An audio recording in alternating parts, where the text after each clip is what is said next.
음악계 패거리들을 조롱하다.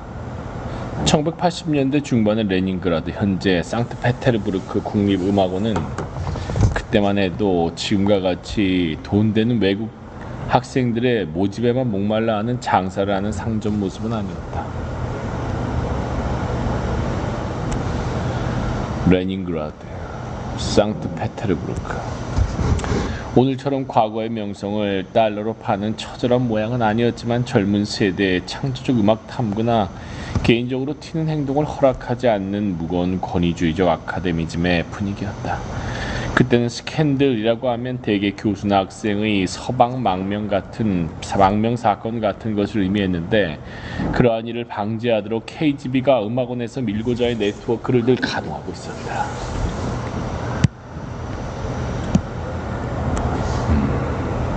망명 사건. 그러던 중 음악원에서는 갑자기 색다른 스캔들이 터져 색다른 스캔들. 세인의 이목을 끌었다. 유리한인이라는 당시 가장 유망했던 작곡가 학생이 갑자기 청천벽력의 제적을 당한 것이었다. 더욱 놀라운 것은 이례적인 제적 사유였다. 학사부실도 불운사상도 아니고 단지 그 학생이 자신이 작곡한 오케스트라 음악을 시내의 큰 연주홀에서 몇 차례 걸쳐 연주했다는 것이 화근이 된 것이다. 작곡을 공부하는 학생이 자신의 음악을 연주하는 게 무엇이 잘못일까? 그러나 그는 음악원의 기존 스타일과 전혀 다른 형태의 음악을 작곡했고, 은사님들의 허락을 받지 않았으며 또한 연주회 때 그들의 이름을 언급하지도 않았다. 그럴 때 학생은 어떻게 해야 하는가? 한국의 풍토도 최근까지만 해도 별로 다르지 않았지만 도제 시스템의 권위주의가 매우 강했던 소련에서도 비는 것이 거의 유일하다 싶은 해결법이었다. 러시아 음악계 도제 시스템에 저항한 유리한인. 그러나 유리한인이라는 학생은 이미 반골로 알려진 터라 아무도 그가 몸을 굽히려고 생각하지 않았고 그 역시 용서를 빌지 않았다. 그렇다면 음악가로서의 생활을 포기할 것인가? 그를 이미 음악계로 복귀가 불가능한 아까운 죄인으로 여기는 것이 중론이었는데, 갑자기 예상치 못한 소식이 들렸다. 유리한인 같은 천재적인 학생이 공부할 수 없다면 공부할 사람이 아무도 없다는 명언을 한 교수가 그를 복귀시켰다는 소식이었다. 유리한이는 그 교수에게 허리 굽혀 감지덕지의 뜻을 표하기는커녕 찾아가서 당신의 마음은 높이 평가하지만 입에 발린 감사의 말은 드리지 않겠습니다 라고 했다.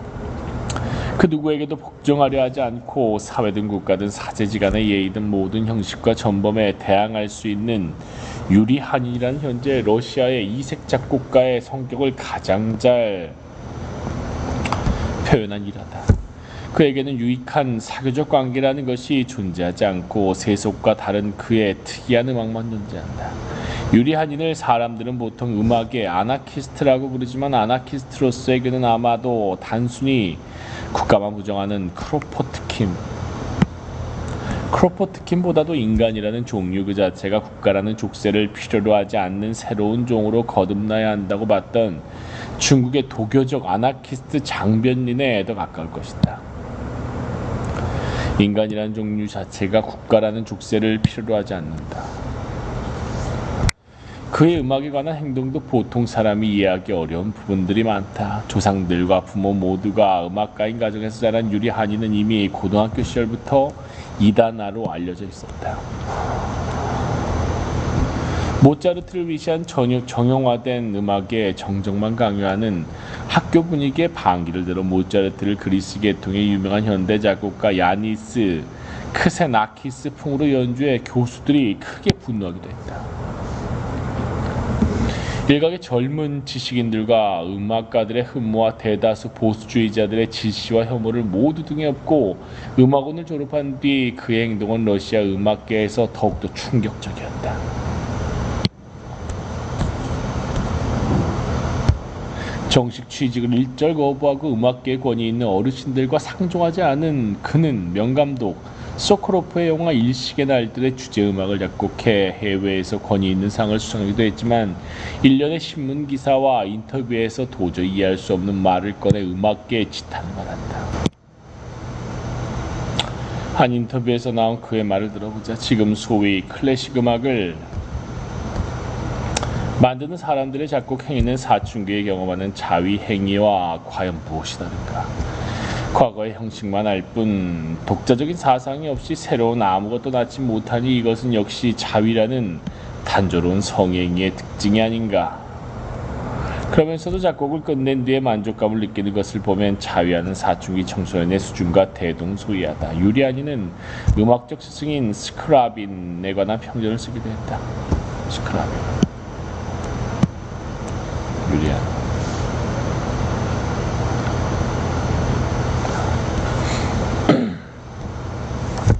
또한 나는 왜 음지에서 벗어나 양지를 지향하지 않는가라는 제목의 그의 기사를 보자. 지금의 인류 세계라는 것은 밖에서의 경쟁과 안에서의 획일성을 강조를 주된 특징으로 하는 각종의 크고 작은 패거리들로 구성되어 있다. 그들 패거리 중에서는 국민에게 빵을 나눠주고 비국민을 합법적으로 사육할 권한을 가진 국가라는 패거리가 가장 포악하다. 차원은 다르지만 우리 사람만 챙겨주고 남은 배제하기를 철저하게 행하는 것은 소위 음악가들 사이에 패거리들도 마찬가지다. 그러한 의미에서 나는 음악가도 국민도 아니다. 그 어떤 패거리에도 소속될 마음이 없다. 브람스의 사중주곡을 들어보면 그 브람스라는 사람이 청중들을 괴롭혀보겠다는 가학증이 있지 않았나 하는 생각이 든다. 브람스의 라는 말로 유명한 시대의 우상 파괴자 유리 한인에게도 존경하는 음악적 스승이 없지는 않다. 그는 러시아의 스크라빈이라는 이단적이며 난해한 신비주의 약곡가를 자신의 영적인 차원의 전신으로 생각하며 680쪽에 이르는 스크라빈 평전을 썼다. 평전이라고 하면 학술체나 꽤나 딱딱한 책의 이미지가 떠오르는데 1996년에 아주 어렵게 출판된 스크라빈의 얼굴이라는 책은 대화를 담은 소설체로 쓰였다. 그 책의 주인공은 스크라빈과 유리한인 두 친구로 묘사된 인간적, 음악적 관계의 역사다. 현대인이 과거 인물의 전기를 그 인물과의 관계사로 쓴다는 것은 러시아는 물론 세계 어디에서도 찾아볼 수 없는 특이한 기법이다. 인물과의 과거의 주역들과 나누는 가상대화는 흔히 찾아볼 수 있는 장르이지만 유리한이는 소설화된 전기에서 자신을 스크라빈과 같은 시대 인물이자 친구, 음악 탐구의 도반으로 묘사했다. 이 전기는 내면적 전기라는 매우 새로운 장르에 속한다고 할 수 있다. 속류들이 생각하는 생물적 생물연대가 어떻게 되든 간에 내면의 차원에서 스크라빈은 한인의 마음속에 살고 있으며 한인의 마음이 이미 스크라빈 안에 내재됐다는 이야기다. 이해를 못하는 사람의 입장에서는 난센스로 들리겠지만 창조적인 모든 인간들의 영이 하나라고 믿었던 신지학 신봉자 스크라빈으로서는 얼마든지 통할 수 있는 말이었을 것이다. 구성이 독특할 뿐만 아니라 스크라빈의 인생과 음악에 대해 아주 세밀한 전문적 학자의 연구 논문 이상으로 전문적인 고증을 바탕으로 서술한 이 책은 출판된 지 얼마 되지 않아 장안의 화제가 되었지만 음악계를 장악하고 있는 패거리들이 거의 완전하게 이를 묵살했다는 사실은 현대 러시아 문화 엘리트들의 비참한 수준을 보여주는 좋은 사례이기도 하다. 사회, 문화 비평과 음악사에 대한 풍부한 지식뿐만 아니라 라틴어 구사 능력이나 식물학 등 해박한 지식으로 지식인들을 놀라게 하는 만물 박사 유리 한이는 무엇보다 아주 독특한 작곡가다. 5개의 아주 작은 오르가즘들, 호주머니 속의 신비한 곳, 중도의 심포니와 같은 언뜻 보면 약간 이상한 이름을 가진 그의 곡들은 하나의 투철한 이념에 의해 구성됐다. 그 이념이란 것은 인간적인 희노애락을 완전히 벗어나 우주의 도가 들려주는 초인간적인 음악, 인류 전체를 좀 더 나은 정신적 수준으로 끌어올릴 수 있는 해탈의 음악을 써야 한다는 것이다.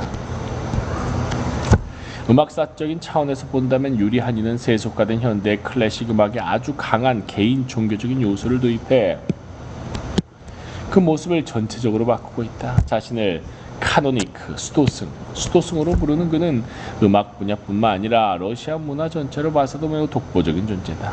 만약 그의 사상과 음악에 대한 이해가 좀 더 폭넓어진다면 고전의 모방과 상업주의에 빠진 현재의 타락한 만류적 서방 문화는 다시 한번 새로운 창조력을 발휘할 수 있을지도 모른다. 개미는 되고 싶지 않았다. 제2차 세계대전 때 일이다. 사보다 공이 앞서야 한다는 공산당 선전원의 지루한 강연을 듣던 한 젊은 병사는 갑자기 그 자리에서 사생활도 없는 이 세상에서 나는 죽어서라도 공동묘지가 아닌 개인 묘지에 묻히고 싶다고 말한다. 사상이 불어난 그 젊은 동무에게 사람들은 설득을 해보았지만 군사재판소는 그에게 사형을 내려 총살해버리고 말다. 그런데 총살을 집행한 뒤 그 시체를 어떻게 묻어야 하는지 경론이 벌어졌다. 배반죄로 총살당한 놈의 주검을 영웅적으로 전사한 동무들의 유해와 함께 공동묘지에 같이 묻을 수도 없고, 그렇다고 해서 개인 묘지를 만들면 그가 원하던 대로가 아닌가. 결국 그의 시체는 상부에 전달되었고 거기에서 어떻게 처리됐는지 우리가 알 바도 아니다. 알렉산드로 지노비에프, 그는 체질상 어느 체제나 사회에도 구성원으로 끼어들 사람이 아니었다. 이 내용은 현재 80년을 넘긴 현대 러시아의 자유사상가이자 작가인 알렉산드르 지노비에프의 한 저서에 담긴 것이다. 그런데 지노비에프의 운명은 그 젊은 병사와 비슷한 구석이 너무 많았다. 그는 젊은 병사처럼 개인주의자로서의 신념을 끝까지 굽히지 않았다. 그러나 그 편안한 개인 묘지에 근데 개인주의를 내세우는 서구 사회에 안주할 사람도 아니다. 그가 보는 서구 사회는 촌스러운 전체주의에 소련과 질적으로 다르지 않은 촌스러운 전체주의, 문명적인 타협주의와 기회주의의 지옥이다. 그의 좌우명, 나는 주권국가다. 그의 좌우명이 이야기해주듯 그는 체질상 어느 체제나 사회에도 구성원으로 끼어들 사람이 아니었던 것이다. 시골 출신의 지노비에프가 학교에 다녔던 시절은 스탈린 독재가 서슬퍼렇던 1930년대였다. 진정한 의미의 사회주의란 개인의 다름을 인정해주는 자율적인 사회라고 믿었던 청년 지노비에프는 동지를 규합하여 스탈린 암살 계획을 세웠던 것으로 알려져 있다. 그러면서 대학교에 들어가 사회학, 논리학을 탐구했다. 그는 오래지 않아 동지 중 한 사람의 밀고로 고문 뒤 탈옥하기까지 약 1년간 감옥에 들어가게 되었다. 제2차 세계대전 발발 이후에 그는 전선으로 끌려갔다. 그에게는 적군 독일군에 대한 적개심이나 아군 소련군에 대한 충성보다는 오히려 스탈린 체제의 집단적 히스테리 조작의 기술이 눈에 보일 뿐이었다. 악과 싸우는 선을 자임하는 일부 소련 병사들이 사륙에 참여할수록 적병 사살 자체를 뭔가 마음으로 즐기게 된다는 사실은 충격적인 발견이었다. 그 환경은 그에게 자신의 개성과 신념을 보존하려면 내면에서의 적극적인 저항이 필요하다는 교훈을 남겨주었다. 개성과 신념을 보존하려면 전쟁에서 그는 정권이 어떻게 애국주의 이데올로기를 선포하고 애국자들을 양산하는가를 이해하게 되었다. 전선으로 끌려온 사람들은 되도록 멀쩡한 몸으로 가족의 품으로 돌아가기를 갈망한 생활인이었지 신성한 전쟁에 몸을 바칠 공산주의 영웅이 아니었다. 그러나 그들을 애국적인 영웅으로 만들기 위해서 당과 군 당국은 일탈행위를 무자비하게 처벌하면서 조금이라도 공을 세운 사람들에게는 아주 후한 보상을 해주었다. 그러면서 신문, 라디오, 문학작품, 영화 등을 통해 적개심과 애국심의 분위기를 훌륭히 조성해내었다. 결국 일탈이나 다름에 대한 의식, 무의식적 공포와 사회적 분위기와 자신을 동일시하도록 만들어진 정체성은 군인들로 하여금 자진해서 희생할 욕구를 자아내었다. 나중에 사회학자로서 지노비에프는 그람시 못지않게 이 만들어낸 합의 이념적 헤게모니 문제에 대해서 고심했다. 전쟁이 끝난 뒤 지노비에프는 논리학을 계속 연구하여 그 분야에 거두가 됐다. 스탈린에 대한 공개적인 비판이 시작된 뒤 1956년 그는 마르크스의 논리를 비판적인 입장에서 규명하는 논문을 발표함으로써 소련 동구 철학계의 논쟁거리가 되기도 했다. 그러나 외면적인 성공에도 그의 삶은 늘 고통과 갈등으로 가득 찼다. 그의 학문적 소신으로 말미암은 정권과의 마찰도 문제였지만 무엇보다 학계의 어른들에 대한 그의 불순한 태도, 무능한 제도권 철학가에 대한 그의 비판은 정치적인 불온 못지않게 그를 깊이 인물로 만드는 데 기여했다. 그는 정치적인 독재를 특징으로 하는 소련의 거시담론을 거부했을 뿐 아니라 아부, 복종, 영합 중심의 그 미시적 권력까지도 받아들이지 않았다. 사회학자로서 그는 독립적 자아의 포기와 미시적 집단과의 무난한 공존, 미시적 아부와 복종을 거대한 병영국가 체제를 뒷받침해주는 가장 중요한 장치로 평가하게 됐다. 괴짜로 낙인 찍힌 그는 결국 독일 미넨으로 추방당한다. 20년이 넘는 망명 생활을 정상하고 고국에 돌아간 것은 불과 2년도 되지 않았다. 서구학계에 보이지 않는 압력을 거부하고 정규적인 교직을 구할 생각도 하지 않았던 지노비에프는 30여 개의 저서를 20여 개 국어로 발표하는 등 활발한 지적 활동을 해왔다. 이론서뿐 아니라 문학작품의 형태를 취하는 저서에서 그는 현실 사회주의에 대한 냉철한 분석을 가했다. 미시적 집단, 패거리를 기본 단위로 하는 병영국가에서 국가의 억압, 통제 기능의 상당 부분이 구성 집단에 이양됐다는 것이 소련 체제에 대한 그의 이해의 기초이다. 미시적 집단이 체제의 잠재적인 위협이 되는 비범한 인간들을 평범하고 무방한 수준으로 끌어내림으로 인해서 체제 전체는 그만큼 안정될 수 있다는 것이었다. 그러나 지노비에프는 그 안정성의 이면에 있는 위기의 불가피성을 꿰뚫어본다. 미시 집단과 타협을 가장 잘하는 둥글둥글한 개성이 없는 사람들일수록 출세가 잘 되는 사회는 둥글둥글한 개성이 없는 사람. 궁극적으로 장래가 밝을 수 없다는 것이 그의 지론이다. 미시적 타협주의, 권위주의의 절대화가 사회 발전의 가능성을 완전히 가로막는다는 그의 이론을 현재 우리 남북한 사회의 분석에 적용해 보는 것도 의미가 있지 않을까 싶습니다. 흥미로운 것은 소련 체제의 허구성을 누구보다도 잘 아는 지노비에프가 거시적 차원의 개혁 효율성을 회의적으로 지적했다는 것이다. 그는 닫힌 집단주의 사회가 갑자기 개방될 경우 시료 따르기에 길들여진 집단의 구성원들이 현실적으로도 이념적으로도 서양에 노예받게 되지 못한다고 말한다. 십자가로 가라라는 소설에서 그는 개인 차원의 한 가지 대안을 내놓았다. 집단을 현실적으로 떠나지 않고도 철저한 거리 유지와 도덕적 실천을 통해서 자신을 지키는 것이 그가 제시한 이상적인 방법이었다. 그러나 결국에 사형, 십자가의 위협 앞에서 굴복하고만 자신 안에 하나님을 자신의 손으로 죽인 소설 주인공의 운명에서도 볼 수 있듯이 저자에 대한 평범한 인간 이상의 힘과 용기를 요구했다. 야만성이 점차 짙어가는 현재 사회에서 십자가 앞에서 겁을 내는 일반 사람들은 결국 체제의 케미, 소시민 노릇밖에는 하지 못한다는 것이 그의 가슴 아픈 결론이다.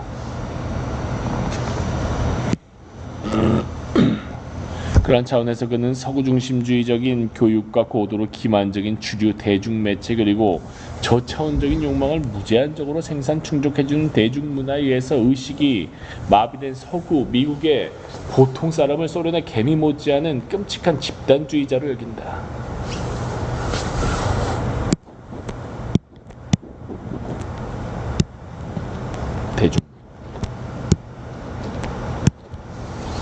미국 서구가 나머지 세계를 궁핍과 전쟁으로 내몰아도 그 안에 있는 배부른 소시민들은 최소한의 관심조차 보이지 않는다는 것이다.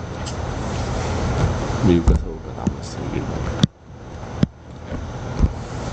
소련 체제의 위기와 붕괴를 정확하게 예측했던 지노비에프는 부시의 무한한 전쟁이 세계를 점차 잠식하고 있는 지금의 상황을 어떻게 판단하는가? 그에 따르면 이슬람을 무력으로 진압하고 러시아의 매판적 엘리트의 매수에 열중하는 미국 서구는 러시아의 괴뢰와 나토와의 동반자 관계 규칙 등 이슬람 세계의 무력화가 어느 정도 성공을 거두면 대중국 정벌 준비에 착수할 것이라고 한다. 미국의 궁극적인 목적인 지구에 대한 전폭적인 지배를 위해서는 독립 세력으로서의 중국을 어떤 방법으로든 무력화해야 하기 때문이다. 분리 공작이 성공적이지 않으면 미국의 대중국 침략 전쟁 가능성이 많다는 것이 그의 판단이다. 그는 괴뢰화된 러시아가 침략의 공범이 될 것을 우려하지만 무엇보다 필자에게 큰 우려를 불러일으키는 것은 한반도의 미군 기자들이다.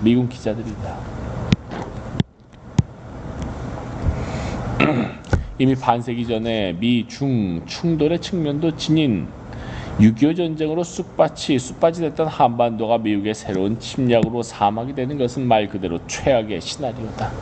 이러한 일을 방지하기 위해서 무엇보다도 미군 철수를 위해 꾸준한 노력을 기울여야 하지 않을까 한다.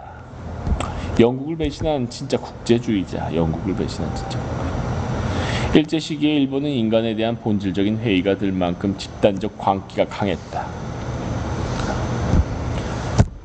중국인들을 총칼로 찔러 죽이는 신문의 그림들을 보면서 행복하게 웃는 청일전쟁 당시의 대중, 적군을 공포와 죄책감 없이 죽이면 진정한 보살행이라고 외치면서 군대에 지원하는 러일전쟁 당시의 불교 승려들, 1923년에 관동 대지진 때 조선인들을 무차별적으로 폭행했던 자경대에 자진 입단하는 아쿠타카와 윤노스케나 우치무라 간주와 같은 대표적인 자유주의적 무디 사상가의 모습들.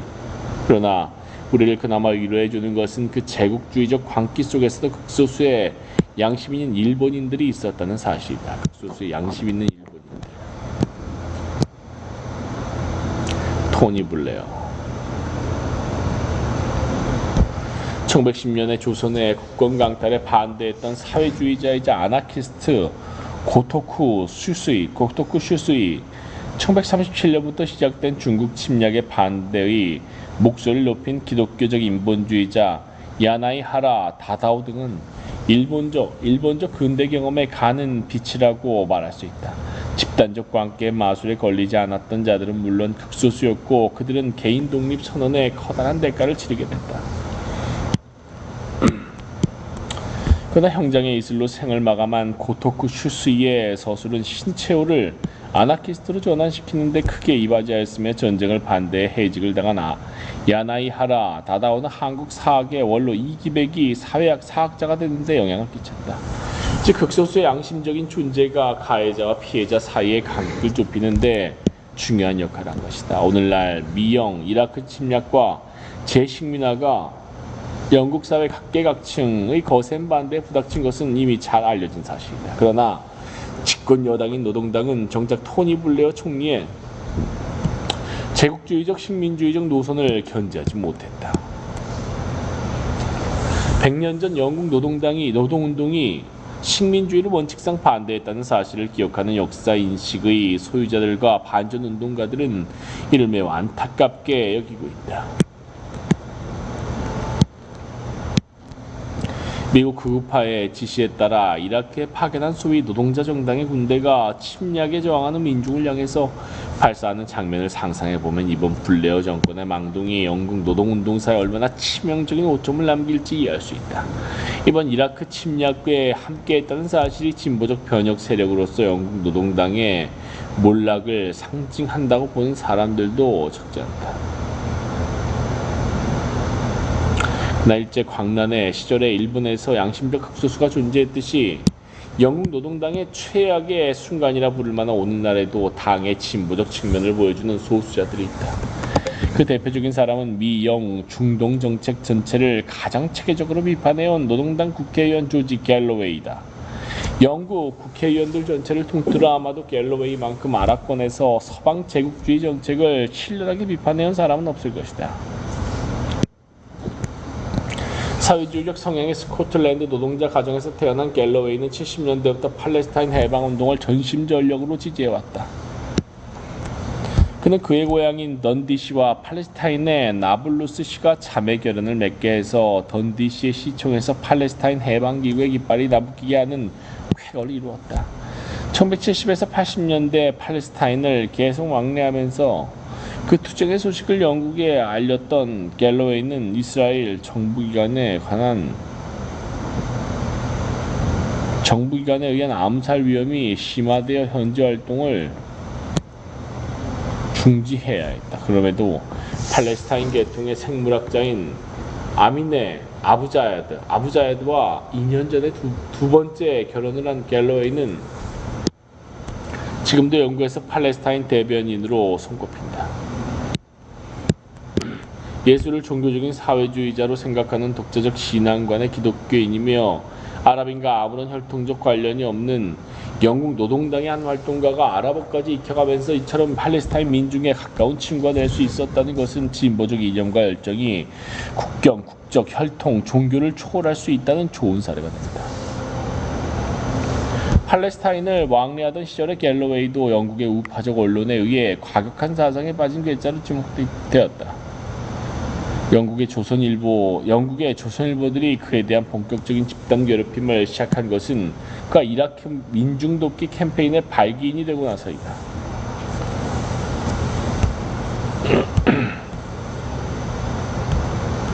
갤러웨이.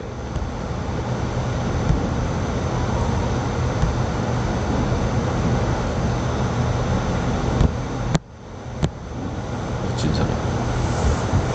예수를 종교적인 사회주의자로 생각하는 독자적인 신앙관의 기독교인이며 아랍인과 아무런 혈통적 관련이 없는 영국 노동당의 한 활동가가 아랍어까지 익혀가면서 이처럼 팔레스타인의 민중에 가까운 친구가 될 수 있었다는 것은 진보적 이념과 열정이 국적, 혈통, 종교를 초월할 수 있다는 좋은 사례가 된다.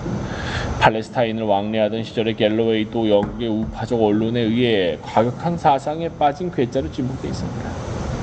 영국의 조선일보들이 그에 대한 본격적인 집단 괴롭힘을 시작한 것은 그가 이라크 민중독기 캠페인의 발기인이 되고 나서이다.